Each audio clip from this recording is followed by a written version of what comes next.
Utenga kwa iwe Malawi nzanga osauka, amene uli ndi mafunso ochuluka kwambiri, amene ulibe chochita, amene ukusowa chochita, amene umphawi wakutenga muziko ili lachakwera. Utenga wanga ndionena kuti ulimbe mtima, nkutheka kuti umazifunsa mafunso makamakaso kumufunsa Mulungu, kunena kuti kodi Mulungu mwatitayiranji ife Amalawi, mwamusiyiranji chakwera kuti azitizunza ife Amalawi makamaka osauka. Zonse zimene zikuchitika Mulungu akuziona, ndi chifukwa chake timanena kuti mdima ungakule motani koma kunja kumacha.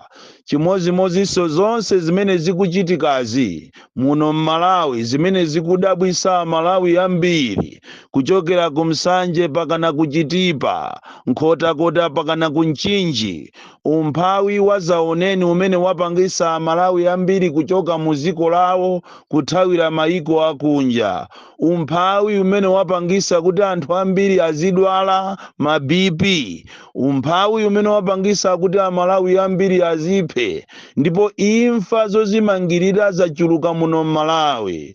Zonsezi Mulungu akuziona, ndipo analemba kale mu buku la Efeso 5 verse 11 kukafika 12, akunena kuti iwe usatenge nawo mbali pazochitika za anthu oyipa. Ndipo mukawerenga vesi imene iyi a Efeso 5 verse 11 ndikupitirira pakana kukafika 14, akunenesa Mulunguyo kunena kuti musatenge nawo mbali pazochita za anthu oyipa, anthu akumidima, koma m'malo mwake muwayaluse anthuwo.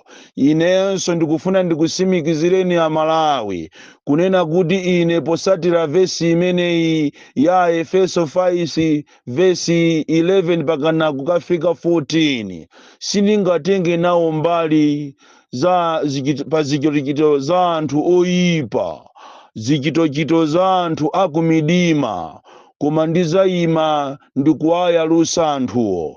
Olokutabwera mfuti 400, olokutabwera mfuti 500, zina kuzigawa mchigawo chakumwera, zina kuzigawa chigawo chakumpoto pakati Eastern Region, ndicholinga kuti anthu amene akuwapasa achipani mfutiwo aziwombera anthu. Ine sindingapange mantha. Ndipo anthu musatidwa m'manyumba kuti muzikhala ngati kwabwera anthu okuba, koma anthu ali achipani cha MCP, chifukwa chonena kuti mwina akumva ninu mukulankhula zinthu zosiyana ndi boma la Chakwera, boma lolephera. Inu Amalawi musadandaule, chifukwa zonsezi Mulungu adalemba kunena kuti musatenge nawo mbali pa zochita za anthu oyipa, anthu akumidima. Andale athu mwaona kale inu kuti ndi anthu akumidima, anthu oyipa, evil people, amene samalabadira za munthu osauka. Kunoko ku Malawi tinkaona ngati andale abwera kuti azawombole ife, koma cholinga chawo si chimenecho, adabwera kuti azunze Amalawi. Ndi chifukwa boma ilili mukaliona chiyambireni ndi scandal after another, scandal after another. Mwina ndingokukumbusani Amalawi kunena kuti mbuyomu boma ili lakwanisa kuba ndalama za fetereza, boma ili lakwanisa kuba 30 billion, boma ili lakwanisa kunama kuti atili kukagula fetereza koma akukupereka ndalama kwa madobadoba ku butchery. Boma ili lakwanisa kuba chimanga ku NFRA, boma ili lakwanisa kuasiya ministers yake ndikumaba ndalama, ndipo ndalama zina zanali zapezeka kuja kumatchedwa ku Zambia. Ndipo ma authorities a Zambia akuyenera kuti athokozedwe kwambiri ndi ifeyo eni yake a ziko lino, chifukwa tumwina anthu ena amaona ngati ziko lindi la Chakwera kapena la Michael Usi kapena la nduna. Ai, ziko lino ndi la inu ndi ine. aeni ake a dziko lino ndi ifeyo amene timawavotera anthu kukhala mipando yosiyanasiyana.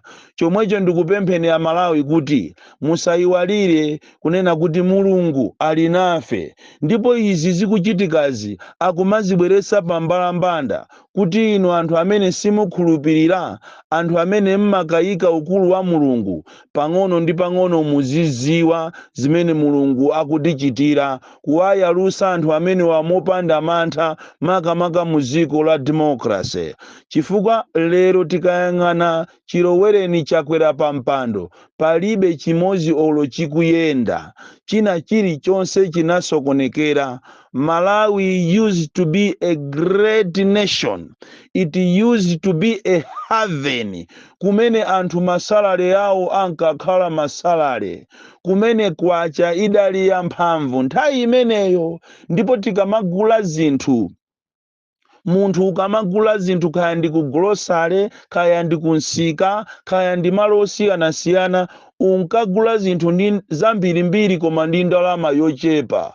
Lero atabwera anthu awawa, agulu kunyinda awawa, alitenga dziko lino ndikulisiya pamasiye, ndikuwapanga Amalawi ndikukhala amphawi. Iwowo chimene akuziwa ndikuba. Lero ndalama zikupezeka m'matumba ndi ma-ministers akukwera nazo ndege, ndikumuchita record statement kapena kumuyitana ku polisi ministrayo kuti amuchite caution, kumangobwera foni kunena kuti ameneyo musiyeni azipita. Chakwera akanakhala president, akanakhala liru leader, an honest leader, munthu woopa Mulungu. Tikunena pano minister amene wapezeka ndi ndalama zulo ku Kamuzu International Airport, ndalama zimene akulephera kuzichita account for, akanamuchita fire, akanamuchosa mu cabinet yachi. Koma ndi amene so akuyimba foni kuwauza polisi amene agwira ntchito yawo yabwino, kuwauza kuti munthu ameneyo mumusiye azipita. Ndipo ndizodabwisa kwambiri umazifunsa mafunso kuti kodi amene iyi amabwera kuti azakhale president uyo wandani, chifukwa ndi president amene who is not on top of their affairs, president who has failed Malawians big time. Lero li ndalama ya Malawi ingopezeka chisawawa, ndalama ya ku Malawi ingobedwa, anthu angolemera, nduna zingolemera. Ndipo mukaimvesesa nkhani imene iyi muona kuti ndi omomo amu MCP wo eni yake amene tu anaimba foni ku polisi kuti tamuyang'aneni ministerayo watenga matumba andalama. Inu kumanera bakuti munthu sali ndi business koma angokhala minister, koma akupezeka ndi ndalama zokagawa kwa madelegates. Ndipo tu MCP inali yakale imene anthu ankapita ndikumakapanga manifesto yawo kwa anthu, kungowauza anthu mfundo zawo opanda ndalama. Lero mwaziona ndalama zimene zikuonongedwa. Kodi ndalama zimene zikuonongedwa zakakupasapasani iniyo madelegates, mukuona kuti mawalo azakupasanisoni? Kutero kwa izi ndi chifukwa chake oziwa za malamulo analesa kuti anthu azipanga kampeni kuzera ku ndalama, kuzera ku mahandi house. Zikusonyeza kuti izi ndi gwero lolephera, gwero limene lingabwerese mavuto muno Malawi, chitukuko sichingabwere chifukwa iwowa ndalama zimene zizi akuchita banki kwa iniyo Amalawi wosauka. Ndipo zosatira zake azayamba kuba mochuluka kuti abwezere ndalama zimene akupereka kwa inu ngakhale kuti so ndizokuba. Choncho mukufunika inu Amalawi musegule m'maso mwanu. Ndipo ndithokoze Amalawi amene apanga ziwawa zulo ku immigration. Iyi ndi sign yonena kuti inu akuluakulu makamaka ma authorities mudziwe kunena kuti Amalawi pang'ono ndi pang'ono ayamba kuluza patience, ayamba kutaya chikhulupiriro mwa inuyo. Ndipo siku lake ndi limodzi limene Malawiyo azalankhule, chifukwa tu mavuto sali ku immigration kokha, kumene anthu akumagona ku immigration ngati ali ku Adimaki. Kalero anthu ankagona ku Adimaki kudikirira chimanga, komano pano zasandukano kunena kuti ngakhale ku Adimaki kukulibeko chimanga, anthu mwina sakugonako, zasandukano ku immigration kukhalano ku admark kumene anthu akuvutikirako kwambiri, kumene anthu akutengako matenda, kumene anthu akuvutika kuwonongako ndalama zawo chifukwa cha usogoleri olephera. Tikunena panopa china chilichonse muno m'Malawi chinawonongeka, kuyang'ana amene akuvutikira anthu ogwira ntchito za boma, manesi, apolisi, amasoldiers, anthu ogwira ntchito m'maministries osiyanasiyana, ogwira ntchito ku Ministry of Education, awo ndi enyanyi makamaka amene wabwera m'bale wake wachakwera amene ali chairman wa Teachers Council of Malawi, amene analamula anthu kunena kuti mphunzitsi wina aliyense akuyenera kuti azikhala ndi certificate yophunzitsira. Mphunzitsi wina aliyense sangalowe mkalasi wopanda certificate, osaziwa kuti manager inali filimu yoberaponso ndalama. Mmene akubera ndalama abale ake a president, iyeso wabwera kuzaba ndalama ku Ministry of Education.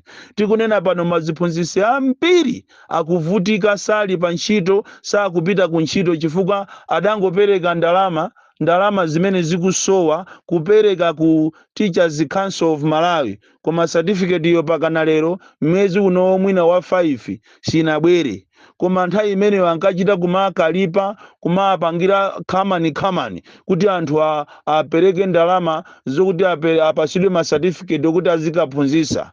Amene anachita retire mbuyomu ndipo amadalira kapena akudalira kuphunzitsa kuma private, pakana lero akungokhala chifukwa chokuti certificate alibe. Ziko limene linalira mkaka ndi uchi nthawi imeneyo, koma kwabwera mamafia. Even anthu amene akufuna kuti aphunzire apitise maphunziro awo pasogolo, awatima wachula kuti ma postgraduates. Mukapita ku Mubasi ku Blantyre imene inali polytechnic, akuchita kulipirisa ma US dollars. Yeti malamulo azachuma muno Malawi kuzera ku Reserve Bank of Malawi amakana kunena kuti company ya Malawi izilipirisa anthu kuzera ku ma US dollars. Look here, pakali panopa ndalama ndiyopanda ntchito kwacha inagwa ndi akakulipirise ma US dollars. Anthu akulipira sukulu mwina 14 million kuti munthu upeze degree pa zimene iwe ukufuna kuti mwina zikathandize banja lako. Ndimakumbukira kalero Malemu Saulos Chilima alipo akugwira ntchito ku Celtel. Company ya Celtel nayo imagulisa ma units kuzera kuma US dollars. Koma chifukwa cha malamulo a ziko lino kuzera ku Makra analesedwa a Celtel kuti musamagulise ma units, komanso mabungwe ngati a Capital oyang'anira za ufulu wa anthu ogula, Consumers Association of Malawi, analowererapo ndipo Celtel inayamba kumagulisa ma units m'makwacha. Lero anthu kuti akalipire sukulu amene akuchokera madera ngati ku Mwanza kapena ku Southern Region, ku Nsanje, Mulanje, Blantyre, kuti akalipire sukulu imene ikuchaja ndalama zakuno ku Malawi, ndiye kuti akuyenera apite ku Mzuzu. Nawo munthu uzikaphunzira ku Mzuzu ukugwira ntchito ku Blantyre, ziyenda bwanji? Yeti polytechnic ilipo, Mubasi iyo ili apoyo, koma alolera ndithu achakwera kuti Mubasi ija nthawi ija ankakana kuti sangakhaleso chancellor. Awo akaveka mawiki apitawa ankakana kunena kuti iwo azateteza, ankanena ngumauza anthu kuti iwo azakhala ndithu munthu amene azateteze kapena azaonesese kuti sukulu kapena education kuno ku Malawi ikuyenda bwino. Koma ayi ndithu anthu pompa papa akulekerera iwo achakwera, osanenapo kanthu ngati president. Anthu akulipira ma US dollars kuti munthu upeze degree, upeze diploma, ukuyenera ulipire 12, 13, 14 million. Kusonyeza kuti china chilichonse muno Malawi chaonongeka. Ndiye ino a Malawi, vuto la Malawi tinafasa kwambiri. Andalewa akupanga zimene zichifukwa amatitola. kandi ife warm heart of Africa nthawi zina tikupusa kapena kufasa ena amakutenga kukhala kuti ndiwe munthu wopusa. Tisapuse kwambiri ya Malawi. Kuno ku Malawi tinafasa kopya, timawasekerera andale, timawasekerera akamapanga zinthu zawo zopusa. Kukanakhala maiko ena mmene ine ndimaziwira, maiko ngati ku South Africa, ziko ngati la Kenya, ziko ngati ku Zambia kumenenso ngakhale ma trade union akufuna apange mademo, zopusa ngati izizi sikamachitika ayi. Koma kuno kwa Malawi ndife anthu amantha kwambiri, anachikwangwala, tili ndi mantha, timangolirira m'mimba kumanguti abale chakwera kutizuza, ife pano tikuvutika, tikaitanisa mademo simmatuluka. Ndikupempheni kunena kuti mademo amene titi tiyitanise posachedwa, amene akhuze anthu azamalonda, ma vendors a business amene akuzunzidwa ndi MRA, komanso mademo amene tikufuna tiyitanise kuti anthu mukaonese mkwiyo wanu chifukwa chokuti aboma akukuzunzani ku immigration, tiyeni tizatuluke. Komanso tikuyitanisa mademo ena ophatikiza pamene popo, mkatikati mwa mademo amene wankhani ina yophatikiza ni nkhani yakubedwa kwa ndalama. Tikufuna boma lilongosole bwino kuti kodi ndalama zapezeka ndi minister pa airport ndi zandani, ndipo akupezeka nazo choncho matumba muziko limene anthu akusowa mankhwala muchipatala, ziko limene china chilichonse chadula, ziko limene anthu akusowa chakudya, iyeyo ndalama akuzitenga kuti? Alongosole. Ngati iyayi amuchite fire, ngati sizitero tiyeni ya Malawi tikuyitanani pophatikiza ndi nkhani imene tinapangisa press conference zana kunena kuti anthu apite pansewu, tipite pansewu mokwiya kwambiri chifukwa afisi amenewa atitola kwambiri. Bon Kalindo, the DC, mwana woopsa kwambiri, president wanthu osauka woyamba kuno ku Malawi, from Njeza village, tiye Mabuka, box 76, Mulanje, Malawi, Southern Africa.